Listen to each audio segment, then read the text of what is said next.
రాయలసీమ ప్రాజెక్టులను పరిశీలించిన వైసీపీ నేతల టీం. రాయలసీమ సాగునీటి ప్రాజెక్టుల పరిశీలనలో భాగంగా రాయలసీమ వైసీపీ నేతల బృందం నంద్యాల జిల్లాలోని అవుకు, గోరుకల్లు రిజర్వాయర్లతో పాటు జీఎన్ఎస్ఎస్ కెనాల్, అవుకు టెన్నెల్లను పరిశీలించింది. నంద్యాల, అనంతపురం జిల్లాలకు చెందిన మాజీ మంత్రులు, మాజీ ఎమ్మెల్యేలతో కూడిన వైసీపీ నేతల బృందం ఈ పర్యటనలో పాల్గొన్నారు. గోరుకల్లు, అవుకు రిజర్వాయర్లలో పూర్తిస్థాయి నీటి నిల్వ చేయలేని పరిస్థితిలో ప్రాజెక్టులు అధ్వాన్నంగా మారాయని నంద్యాల జిల్లా వైసీపీ అధ్యక్షులు, మాజీ ఎమ్మెల్యే కాటసాని రాంభూపాల్ రెడ్డి ఆరోపించారు. శ్రీశైలం రిజర్వాయర్లో తెలంగాణ వాళ్లు డెడ్ స్టోరేజ్ వరకు నీళ్లు తోడేస్తున్న ఏపీ ప్రభుత్వం పట్టించుకోవడం లేదని వైసీపీ నాయకులు, మాజీ ఎమ్మెల్యే కాటసాని రాంభూపాల్ రెడ్డి ధ్వజమెత్తారు. తెలంగాణ వాళ్లు లిఫ్ట్ ద్వారా నీళ్లు తరలిస్తూ ఉండటంతో నాటి CM Jagan Mohan Reddy Rayalaseema lift irrigation scheme తెచ్చారని కాటసాని రాంభూపాల్ రెడ్డి అన్నారు. రాయలసీమ ఎత్తిపోతల పథకం పనులు అన్ని పూర్తి చేసి విద్యుత్ మోటార్లు అమర్చే సమయంలో టీడీపీ అధికారంలోకి రావడం సీమ ప్రజల దురదృష్టం మని కాటసాని రాంభూపాల్ రెడ్డి ఆవేదన వ్యక్తం చేశారు.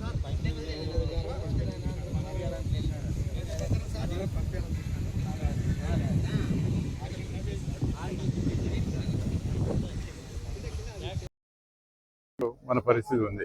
ఈరోజు గురు శిష్యులు సీఎంలు అయిన తర్వాత అక్కడ తెలంగాణలోనూ, ఇక్కడ మన ఆంధ్రాలోనూ చంద్రబాబు నాయుడు సీఎం అయిన తర్వాత ఈ కాడెడ్లు జతైషన్ బీడ్ అయినట్టు సేమ్ మన పరిస్థితి, రైతుల పరిస్థితి కూడా అదే విధంగా ఉంది సేమ్. ఎందుకంటే వాళ్ళిద్దరు జత అయిపోయి, గురు శిష్యులు జత అయిపోయి ఆయన ప్రాజెక్టులు ఆపమంటే ఈయన ఆపేయడం. ఈరోజు ఉదాహరణకు ఈ యొక్క అవుకు రిజర్వాయర్ ఉంది, 4 టీఎంసీలు పైగా ఇక్కడ నిల్వ చేసుకునేదానికి సామర్థ్యం ఉంది. కానీ 2 టీఎంసీలకు మించి ఇంత ప్రాజెక్టు, ఎంతోమంది భూములు కోల్పోయినారు రైతులు. మరి ఇంతవరకు ఇంకా నష్టపరిహారం కూడా రావాల్సి ఉంది. ఇంత పెద్ద ప్రాజెక్టు కట్టి కూడా కనీసం 4 టీఎంసీ సామర్థ్యం ఉన్న ప్రాజెక్టులో కూడా 2 టీఎంసీ కూడా నీళ్లు నిలుపుకునేదానికి లేదు. ఎందుకంటే ఇంతకుముందే అక్కడ గండి పడింది, ఈ రోజు వరకు కూడా ఆ గండిని పూడ్చేదానికి డబ్బులు లేవు. ఇది పరిస్థితి, ఈ ప్రభుత్వం యొక్క పరిస్థితి ఈ విధంగా ఉంది. అదేవిధంగా గోరుకల్లు రిజర్వాయర్ దాదాపు 13 టీఎంసీలు నిల్వ ఉంచుకునేదానికి ఉంది. అక్కడ 8-9 టీఎంసీకి మించి నిల్వ ఉంచుకునేదానికి అక్కడ గండి పడింది. మరి ఈ 2 ముఖ్యంగా ఈరోజు పరిశీలన చేసినటువంటి ఈ 2 రిజర్వాయర్ల పరిస్థితి ఈ విధంగా ఉంది. ఇంకా రాష్ట్ర వ్యాప్తంగా ఎన్ని డ్యాముల పరిస్థితి ఏ విధంగా ఉందో ఇంకా మనం ఒకసారి అర్థం చేసుకోవచ్చు. ఈ మధ్య చంద్రబాబు నాయుడు గారు బనాన్పల్లికి కూడా రావడం జరిగింది.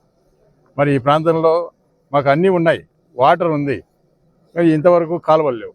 మరి కాలువలు ఇవ్వండి అని చెప్పి మినిస్టర్ అడిగినా కూడా కనీసం మాట మాత్రంగా కూడా ఆయన స్పందించలే ముఖ్యమంత్రి గారు. ఎందుకంటే రైతుల మీద ఒక ద్వేషంగా పెంచుకోవడం జరిగింది చంద్రబాబు నాయుడు గారు. ఎందుకంటే వ్యవసాయం దండగా అని చెప్పి మొదటి నుంచి చెప్తా ఉన్నారు. కాబట్టి ఈ వ్యవసాయదారులకు కానీ రైతులకు కానీ ఏమీ చేయకూడదు, వీళ్ళు ఇట్లే ఉండాలా, వీళ్ళు కాళ్ళ కిందనే ఉండాలా, వీళ్ళు ఎవరు కూడా బాగుపడకూడదు అనేది ఒక నియమం పెట్టుకున్నాడు. కాబట్టి ఈరోజు ఈ పరిస్థితి వస్తూ ఉంది.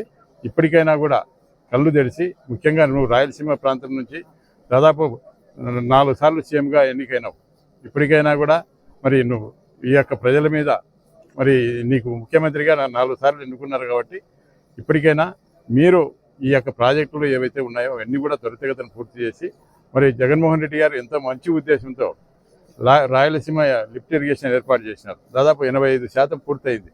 మిగతా 15% ఏదైనా కూడా మరి క్లియరెన్స్ చేసి త్వరితగతిన పూర్తి చేయాలని చెప్పి మేము డిమాండ్ చేస్తూ ఉన్నాం.